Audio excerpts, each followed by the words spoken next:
अस्सलाम वालेकुम स्टूडेंट्स। हमारा सब्जेक्ट फिजियोलॉजी है और हम इसमें ब्लड का टॉपिक जो है वो स्टडी कर रहे हैं। तो ब्लड का हमने सबसे पहले ब्लड की डेफिनेशन पढ़ी, ब्लड का इंट्रोडक्शन पढ़ा, ब्लड की डेफिनेशन पढ़ी, कंपोजिशन पढ़ी और उसमें हमने दो चीज़ें देखी थी, सेलुलर पार्ट और नॉन सेलुलर पार्ट कंपोजिशन में। तो सेलुलर पार्ट जो था हमने वो उसके सिर्फ नेम पढ़े थे और आगे प्लाज्मा जो नॉन सेलुलर पार्ट है उसको हमने डिस्कस किया। आज हमारा जो है वो जो सेलुलर पार्ट है उसको हम डिटेल से पढ़ेंगे, आगे RBCs, WBCs एंड प्लेटलेट्स। तो हमारा आज का टॉपिक जो है वो RBCs पे है कि RBCs जो हैं वो क्या होते हैं, उसकी डेफिनेशन पढ़ेंगे, उसकी कंपोजिशन पढ़ेंगे और कहाँ पे प्रोड्यूस होते हैं, उनका लाइफ स्पेन क्या है और कौन से फैक्टर्स हैं जो RBCs प्रोड्यूस करने में हेल्प करते हैं और कौन कौन से फैक्टर्स हैं जहाँ पे RBCs काउंट्स जो हैं वो ज़्यादा कम जो हैं वो हो जाते हैं, कौन कौन से ऐसे उसमें वेरिएशंस जो हैं वो कहाँ कहाँ पे आती हैं। तो आज का हमारा ये टॉपिक है कि RBCs, red blood cells, erythrocytes जो है वो क्या है। तो सबसे पहले डेफिनेशन पढ़ेंगे RBCs की। तो RBCs जैसे ब्लड की डेफिनेशन में पढ़ा था, कलर रेड होता है, RBCs की वजह से होता है रेड कलर। और ये ऑक्सीजन कैरी करते हैं, ऑक्सीजन कैरी करते हैं और ये कंटेनिंग हीमोग्लोबिन होती है RBCs में और नॉन न्यूक्लिएटेड होते हैं और सेल ब्लड में पाए जाते हैं। ये सेल जो हैं ये ब्लड में पाए जाते हैं RBCs। ये इसकी डेफिनेशन होगी, मीन इसकी चीज़ें बताएं कि इनमें क्या क्या चीज़ें होती है। रेड कलर का होता है, नॉन न्यूक्लिएटेड होता है, ऑक्सीजन कैरी करता है और ये HB हीमोग्लोबिन जो है उसको कंटेन करता है और ब्लड में पाए जाते हैं ये सेल। आगे उसका हम देखेंगे कि इसका काउंट क्या है। काउंट हमने पहले भी पढ़ा है कि हमने एक टेबल की मदद से देखा था कि काउंट इसमें क्या है। काउंट उसमें हमने बताया था 5 to 5.5 मिलियन पर mm³। तो यहाँ पे भी हम पूरा इसमें हम डिटेल्स देखेंगे कि मेल, फीमेल और इन्फेंट्स में क्या क्या है। मेल में एवरेज जो बन जाए वो 5.4 मिलियन है, फीमेल में 4.7 है और जो इन्फेंट्स में छोटे बच्चों में 6.0 मिलियन पर mm³। और इसके बाद हम कंपोजिशन ऑफ RBCs, जैसे हमने ब्लड की कंपोजिशन पढ़ी थी ऐसे ही हम RBCs की, अब सिर्फ एक सेल्स RBCs हमने लिया है उसमें से, पूरे ब्लड में से, उसकी हम कंपोजिशन देखेंगे कि RBCs की कंपोजिशन क्या है। RBCs में वाटर भी होता है और सॉलिड और सेमी सॉलिड न्यूट्रिएंट्स भी होते हैं। तो RBCs में वाटर जो है वो 65% होता है और जो सॉलिड और सेमी सॉलिड न्यूट्रिएंट्स हैं वो 35% होते हैं। 35% में HB हीमोग्लोबिन जो होती है RBCs में, हीमोग्लोबिन सबसे ज़्यादा जो है पाई जाती है, वो haemoglobin solid semi solid nutrients में से हीमोग्लोबिन ज़्यादा होती है, वो 33% होती है। और बाकी का 2% जो है वो प्रोटीन्स होते हैं, कोलेस्ट्रोल और दूसरे ऑर्गेनिक और इनऑर्गेनिक सब्सटेंसेस जो हैं वो पाए जाते हैं। तो प्रोटीन, ऑर्गेनिक और इनऑर्गेनिक सब्सटेंसेस कौन कौन से हैं, वो प्रोटीन्स है, यूरिया क्रेटिनिन है, यूरिक एसिड है, अमाइनो एसिड्स हैं। ये ऑर्गेनिक और इनऑर्गेनिक सब्सटेंसेस हैं जो कि ब्लड RBCs में पाए जाते हैं। अब उसके बाद है ब्लड की ये RBCs जो हैं, RBC सेल है उसकी शेप जो है वो क्या है, ये बाइकनकेव होती है, डिस्क लाइक। जैसे आपने ये इसमें देखेंगे कि ये एक राउंड सा सर्कल शेप है, सर्कल शेप में होते हैं। तो ये सेंटर से डिप्रेस होते हैं, सेंटर इसका जो होता है वो अंदर को धंसा हुआ होता है, डिप्रेस होता है और साइड जो इसकी ऊपर को उभरी हुई होती हैं। ये शेप जो है टॉप व्यू से अगर हम देखेंगे तो फिर नज़र आएगी और अगर साइड व्यू से देखेंगे तो ये बाइकनकेव होगा। जैसे इसको बाइकनकेव डिस्क की तरह का होता है और एक होता है flat and depressed in centre. Flat होता है बस सेंटर से डिप्रेस हुआ होता है। तो ये फ्लैट है, टॉप व्यू से ये देखेंगे तो ये टॉप व्यू आएगा और ये साइड व्यू से देखेंगे तो ये बाइकनकेव शेप में आएगा। ये इसकी शेप हो गई। अब हम इसका लाइफ स्पैन देखेंगे कि लाइफ स्पैन क्या है। हमने टेबल में भी पढ़ा था कि एरिथ्रोसाइट रेड ब्लड सेल्स का जो लाइफ स्पैन है वो 120 डेज़ है। तो अडल्ट में 120 डेज़ है, लेकिन जो छोटे बच्चों में है, न्यूनेटल में है, वो 70 to 90 डेज़ होता है। न्यूनेटल शॉर्टर लाइफ स्पैन होता है, 70 to 90 डेज़ होता है। इसके आगे है production of blood, RBCs. RBCs की प्रोडक्शन यानी आरबीसीज जो है वो कब से पैदा होना शुरू हो जाते हैं। अब एक बच्चा, छोटा बच्चा है, छोटा बच्चा की लाइफ में कहाँ से ही पैदा होने शुरू हो जाते हैं। आरबीसीज जो है वो फीटल लाइफ से ही पैदा होना शुरू हो जाते हैं। जब एक विमेन प्रेग्नेंट होती है तो उसी वक्त से ही आरबीसीज जो है वो पैदा होना शुरू हो जाते हैं। ब्लड बनता है, सबसे पहले ब्लड ही बनता है, ब्लड से ही स्टार्ट होता है। तो वो फर्स्ट ट्राइमेस्टर से ही यानी 0 to 3 मंथ्स के अंदर अंदर ही पैदा होना शुरू हो जाते हैं। मीन्स शुरू से, लाइफ स्टार्ट से ही पैदा होना शुरू हो जाते हैं। तो वो पैदा कहाँ होते हैं? यॉर्क सैक में, यॉर्क सैक में पैदा होते हैं। सबसे पहले जो आरबीसीज जो हैं वो प्रोड्यूस होना शुरू होते हैं वो यॉर्क सैक में होते हैं। वो कितना फर्स्ट ट्राइमेस्टर में कितना पीरियड होता है? 0 to 3 मंथ्स होता है। और सेकेंड ट्राइमेस्टर है 3 to 6 मंथ। अब 3 to 6 मंथ में भी जब फीटल बन जाता है तो 3 to 6 मंथ के दौरान कहाँ पैदा होते हैं?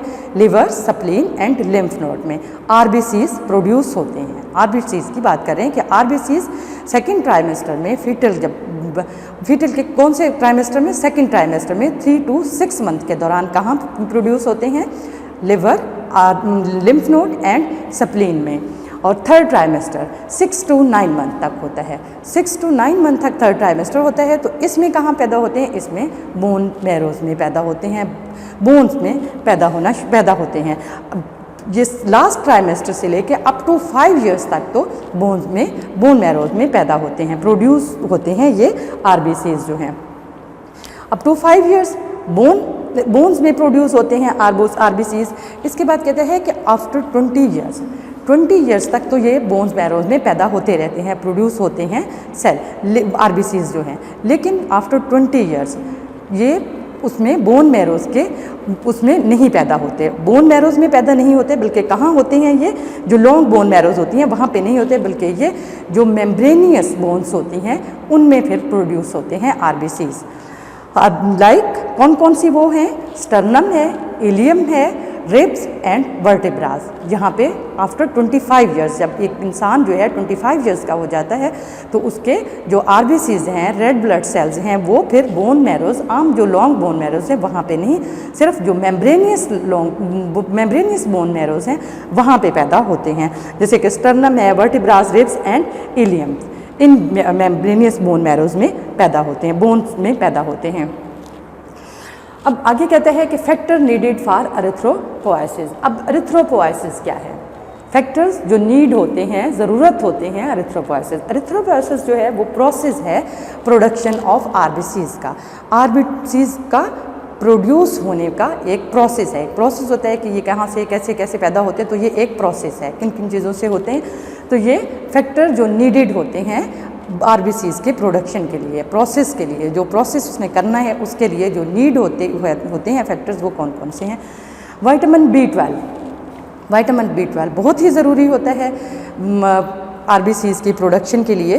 तो ये विटामिन B12 सबसे पहले for DNA synthesis. DNA synthesis का क्या है कि डीएनए क्या होता है? डीऑक्सीराइबोन्यूक्लिक एसिड, डीऑक्सीराइबोन्यूक्लिक एसिड होता है जो डीएनए होता है। तो ये क्या करता है? ये इसकी प्रोडक्शन के लिए ज़रूरी होता है, और आरबीसीज की प्रोडक्शन, क्योंकि ये बताता है कि कौन से सेल में कौन सी प्रोटीन जो है वो बनानी है। उसके बाद विटामिन C और फॉलिक एसिड है। विटामिन C और फॉलिक एसिड भी बहुत ज़रूरी होते हैं आरबीसीज की प्रोडक्शन में। उसके बाद है प्रोटीन्स भी बहुत ज़रूरी हैं आरबीसीज की प्रोडक्शन के लिए। तो अमाइनो एसिड्स जो हैं ये ज़रूरी होते हैं ग्लोबुलिन को हीमोग्लोबिन में बदलने के लिए, हीमोग्लोबिन में सिंथेसाइज करने के लिए अमाइनो एसिड्स जो हैं वो ज़रूरी होते हैं। उसके बाद कहता है कि इंट्रिंसिक फैक्टर में आयरन आ जाता है और कुछ हार्मोन्स आ जाते हैं जो ब्लड के आरबीसीज होते हैं उनको प्रोड्यूस करने में हेल्प करता है। आयरन और कुछ हार्मोन्स होते हैं। अब इसके बाद वो है physiological variation in RBCs count. Physiological variation क्या आती हैं आरबीसीज काउंट में? अब मतलब किसी जगह पे कैसे क्या होते हैं, किसी जगह पे क्या होते हैं, ये वेरिएशन होती हैं, मुख्तलिफ हो जाते हैं। एक जगह पे मुख्तलिफ होते हैं, दूसरी जगह पे मुख्तलिफ। तो ये क्या है? सबसे पहले डायरेनल वेरिएशन। डायरनल वेरिएशन क्या होता है, रोज़ाना मतलब कितने % चेंज होते हैं, कितना चेंज होता है रोज़ की बेस पे, रोज़ाना की बेस पे। 5% 24 आवर्स में 5% इनमें वेरिएशंस आती हैं।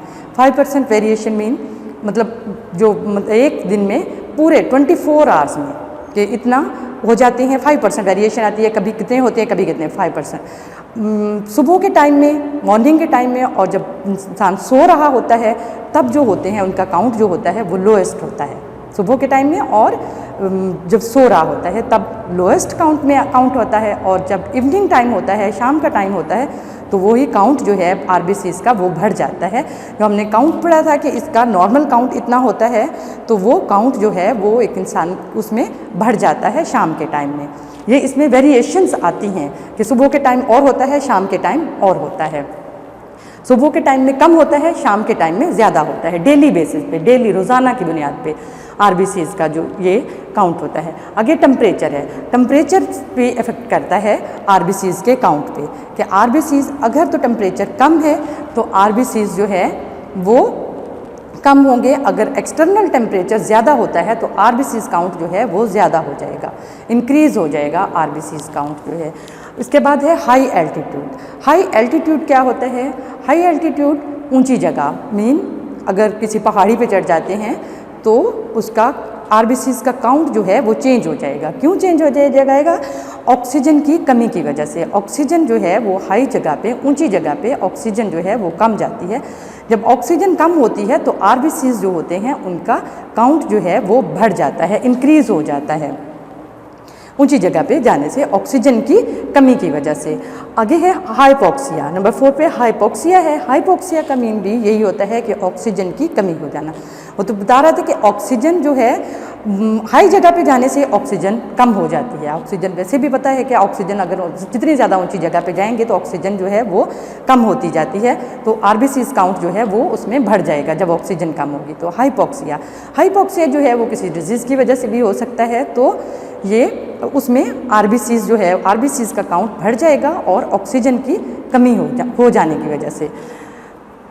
आगे है एक्सरे, नंबर 5 पे एक्सरे। एक्सरे क्या है कि एक्सरे का क्या इफेक्ट होता है? एक्सरे भी इसके काउंट में वेरिएशन ला देते हैं। कैसे लाते हैं वेरिएशन कि अगर रिपीटेड एक्सरे करते हैं तो बोन मैरोज जहाँ पे RBC सेल प्रोड्यूस होते हैं तो वो डिप्रेस हो जाते हैं। रिपीटेड एक्सरे करने की वजह से बोन मैरो सेल जो हैं वो डिप्रेस हो जाते हैं, और बोन मैरोज जो हैं वो डिप्रेस होती हैं और इसकी वजह से वो RBCs जो हैं वो पैदा नहीं कर पाते, इसलिए उसमें ये RBCs काउंट जो होता है वो डिक्रीज़ हो जाता है, कम हो जाता है। जी आगे हम पढ़ेंगे फंक्शन ऑफ RBCs।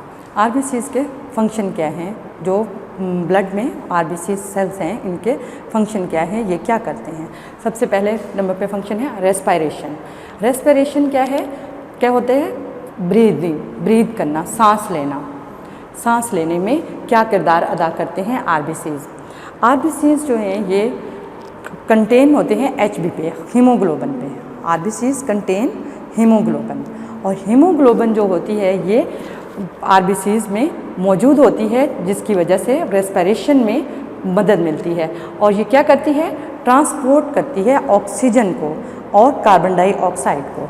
ऑक्सीजन को जब हम सांस इनहेल करते हैं, अंदर लेके जाते हैं, हम सांस लेते हैं, ऑक्सीजन इनहेल करते हैं, और जब हम सांस बाहर निकालते हैं तो कार्बन डाइऑक्साइड जो है उसको एक्सहेल करते हैं, बाहर निकालते हैं कार्बन डाइऑक्साइड को। तो ये जो RBCs हैं ये इसका पहला फंक्शन है, रेस्पिरेशन में हेल्प करता है, कार्बन डाइऑक्साइड को अंदर लेके जाने में, इनहेल करने में, और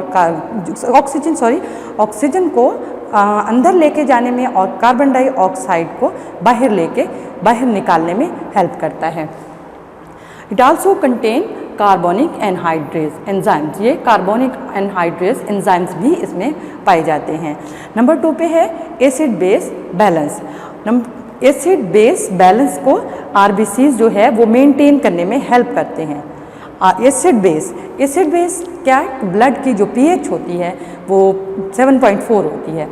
नॉर्मल कंडीशन में जो ब्लड की pH होती है वो 7.4 होती है, और वैसे तो सोल्यूशन की जो pH होती है 7 होती है, बट ब्लड की जो pH होती है वो 7.4 4 होती है थोड़ा सा बेस साइड पे, अल्कलाइन साइड पे, स्लाइटली सी अल्कलाइन होती है, उसमें थोड़ा सा बेस साइड पे वो ज़्यादा होती है। तो उसको उसके बैलेंस को मेंटेन करने के लिए आरबीसीज जो है, आरबीसीज का बहुत बड़ा रोल होता है कि ब्लड की पीएच जो है उसको मेंटेन रखें by buffering action of haemoglobin के एक्शन से। और नंबर 3 पे है मेंटेन आयोनिक बैलेंस। अब आयंस जो होते हैं उसमें उनको भी मेंटेन रखने के लिए आरबीसीज जो हैं वो अहम किरदार अदा करते हैं, अहम रोल है उनका। Maintain ionic balance by permeable cell membrane, permeable cell membrane जिसमें से एक जगह अंदर से बाहर और बाहर से अंदर आ जा सकते हैं। तो इसमें आयंस जो होते हैं परमिएबल सेल मेम्ब्रेन के ज़रिए से आयोनिक बैलेंस जो है वो मेंटेन रखते हैं आरबीसीज। नंबर 4 पे है विस्कोसिटी ऑफ ब्लड का जो विस्कोसिटी है, थिकनेस है ब्लड की, कि ब्लड जो है वो थिक होता है, उसकी थिकनेस को मेंटेन रखते हैं। क्योंकि आरबीसीज जो होते हैं ये सॉलिड वो उसमें होते हैं, तो उसको सॉलिड फॉर्म में होते हैं, तो उनको ये हेल्प करते हैं विस्कोसिटी को, ब्लड की थिकनेस को मेंटेन रखने के लिए। तो आज हमने ब्लड के ये फंक्शन भी पढ़ लिए हैं। नंबर 1 पे रेस्पिरेशन था, नंबर 2 एसिड बेस, और number 3 maintain ionic balance, number 4 viscosity. तो नेक्स्ट हमारा टॉपिक होगा हीमोग्लोबिन पे पढ़ेंगे कल।